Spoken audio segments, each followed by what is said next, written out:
காதல் கணவனுக்கு உரிமை. காமத்திலுக்கு வைத்தாதல் முறைகளை அனுபவிக்கலாம். அவர்களுக்கு பெண்ணின் கருத்துக்களை பகிர்ந்து கொள்ளலாம். மேலும் தனக்கேற்ற வேலைகளை சமமாக பகிர்வார்கள். ஆனால் பார்க்கப்பட்ட கணவனுக்கு மரியாதை மற்றும் கட்டுப்பாடுகள் இருந்தாலேயே உரிமைகள் குறைவாகவே இருக்கும். மாமியாரின் கட்டுப்பாடுகளுக்கு அடியில் வாழ வேண்டியிருக்கிறது. உள்ளுறவுகள், சந்தோஷங்களின் வேறுபாடு சிறந்த காதலில் உள்ள உறவின் போலவே செயல்படுகிறது. காதல் கணவனுக்கும் வீட்டில் பார்த்து திருமணம் முடித்து வைக்கும் கணவனுக்கும் உள்ள வேறுபாடுகள். 1. முதலில் தன் காதல் கணவனை வாடா போடா என்று பெயர் சொல்லி உரிமையோடோ அல்லது கோபத்தோடோ ஒரு பெண்ணால் அழைக்க முடியும். 2. பெற்றோர் பார்த்து முடித்து வைத்து கணவனுக்கு வாங்க போங்க என்று மிகுந்த பணிவுடனும் மரியாதையுடனும் அழைக்க வேண்டும். மீறினால் தன் மாமியாரிடம் இருந்து ஆம்புளைக்கு மரியாதை கொடுக்க உன் வீட்டில் கற்றுத்தரவில்லையா என்று பெண்ணின் வீட்டை சண்டைக்கு இழுப்பார்கள். 3. தனக்கு பிடித்த காதல் கணவனோடு இருக்கும்போது வீட்டின் அனைத்து வேலைகளும் பகிரப்படும். காதல் கணவன் காலையில் வாசலில் தண்ணீர் தெளித்து விட்டால் அவள் கோலம் போடுவாள். அவன் காய்கறி நறுக்கி கொடுப்பான், இவள் சமையல் செய்வாள், வெங்காயம் உரித்து தருவான். 4. ஆனால் இங்கு ஒன்றும் கிடையாது. கணவர் பேப்பர் மட்டும் படிப்பார். மேலும் பெற்றோர் பார்த்து முடித்து வைத்து கணவனை செய்ய சொல்ல முடியாது. மீறினால் ஒரு கணவனை இதெல்லாம் செய்ய சொல்லலாம் என்று மாமியாரிடமிருந்து அதிவேகமாக வார்த்தைகள் வரும். 5. காதல் கணவர்கள் பால் வாங்குவதிலிருந்து ஏன் தேநீர் கூட போட்டு தருவார்கள். ஆனால் இங்கு அந்த பெண்ணை அனைவருக்கும் தேநீர் போட்டு கொடுக்க முதல் கடமையாக இருக்கும். ஒவ்வொரு நபருக்கும் சர்க்கரையின் அளவு முதல் பார்த்து பார்த்து போட்டு கொடுக்க வேண்டும். 6. காதல் கணவன் காய்கறிகள், இதர மளிகை பொருள்கள் அவனே வாங்கி வைத்து விடுவான். ஆனால் இங்கு இவளே அனைத்திற்கும் செல்ல வேண்டும். அதற்கு வரவு செலவு கணக்கு தன் மாமியாரிடம் கூறியாக வேண்டும். 6. காதல் கணவனிடம் தன் முழு கருத்துக்களையும் ஒரு பெண்ணால் பகிர்ந்து கொள்ள முடியும்.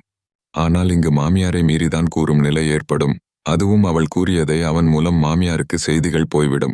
எனக்கு தெரியாமல் என் மகனிடம் 1க்கு 2ஆக போட்டுக் கொடுக்கிறாயா என்று மருமகளை கடிந்து கொள்ளவார்கள். 7. காதல் கணவனால் சுயமாக முடிவு எடுக்கும் திறன் இருக்கும். வேண்டிய முடிவுகளை அவனும் அவளும் கலந்து ஆலோசிக்க முடியும். ஆனால் 8. பெற்றோர் பார்த்து முடித்து வைத்து கணவனுக்கு அந்த திறமை இருக்காது. ஏனென்றால் அவன் பெற்றோர்கள் அனைத்து முடிவுகளும் எடுப்பார்கள். மனைவியின் கருத்து சரியாக இருந்தாலும் அதை வேண்டுமென்று புறக்கணிப்பார்கள். மனைவியின் கருத்து எடுபடாது அல்லது மதிக்கப்படாது. 9. காதல் கணவனுக்கு பகுத்து அறியும் திறன் இருக்கும். ஆனால் இவனுக்கு சுயமாக யோசிக்கும் திறன் இருக்காது. அனைத்தையும் தன் பெற்றோர்கள் பார்த்து கொள்வார்கள் என்று வளர்க்கப்பட்டிருப்பான். 10. காதல் கணவன் தன் தாய், சகோதரி பொய்யாக தன் மனைவியிடம் சண்டையிட்டால் சாதுரியமாக தன் மனைவியை விட்டு கொடுக்காமல் பாதுகாக்கும் திறன் இருக்கும். 11. ஆனால் இவன் எப்போதும் அம்மா பிள்ளையாக இருப்பான்.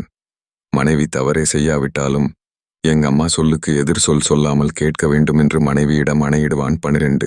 காதல் கணவன் வேலை முடிந்து தாமதமாக வந்தாலும் குழந்தைகள் கவனித்து அனைத்து வேலைகளையும் முடித்து களைப்பில் பெண் உறங்க முடியும். காதல் கணவனால் எந்த பிரச்சனையும் வராது. 13. ஆனால் இங்கு அவன் வரும் முறை அந்த பெண்ணிற்கு உணவு உண்ணக்கூட அனுமதி இல்லை. அவள் குழந்தைகளை கவனித்து மற்ற வேலைகளை செய்து களைத்திருந்தாலும் காத்திருக்க வேண்டும். அடுத்த நாள் அவளே அதிகாலை எழுந்து வேலைகளையும் செய்தாக வேண்டும். 14. காதல் கணவனின் வேண்டும் தொலைக்காட்சி நிகழ்ச்சிகளை பார்க்க அனுமதி உண்டு. ஆனால் இங்கு மாமியாரின் நிகழ்ச்சிகள் தான் முக்கியம். 15. காதல் கணவன் துவைத்த துணிகளை அவனே காய போட்டு எடுத்து மடித்து வைத்து விடுவான். ஆனால் இங்கு படுத்த படுக்கை முதல் துணி துவைத்து மடித்து அனைத்து வேலைகளையும் சேர்த்து இவளே பார்க்க வேண்டும். 16. காதல் கணவனின் மனைவி நினைத்த நேரம் அவள் அம்மா வீட்டிற்கு செல்ல அனுமதி உண்டு. வேண்டிய நாட்கள் தங்கிக் கொள்ளவும் உரிமை உண்டு. அவனே எந்த எதிர்பார்ப்பும் இல்லாமல் அவள் அம்மா வீட்டில் இறக்கி விடுவான். 17. ஆனால் இங்கு பெற்றோர் பார்த்து முடித்து வைத்து கணவன் வீட்டில் முற்றிலும் மறுக்கப்படும். பெண்ணின் பெற்றோர்கள் தன் மகளை அழைக்க தன் மகளின் மாமியார் கணவனிடம் உரிய பணிவிடைகள் செய்து அழைக்க வேண்டும். இருந்தாலும் மறுக்கப்பட்டு வேண்ட வெறுப்பாக அனுமதி கிடைக்கும். அதுவும் ஒரு சில நாட்களுக்கு.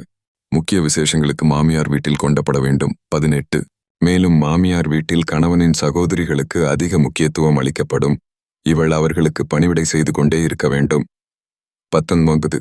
மேலும் மாமியார் வீட்டில் தன் கணவனின் சகோதரர்கள் குழந்தைகளுக்கு மட்டுமே முக்கியத்துவம் அளிப்பார்கள். தன் குழந்தையை புறக்கணிப்பார்கள்.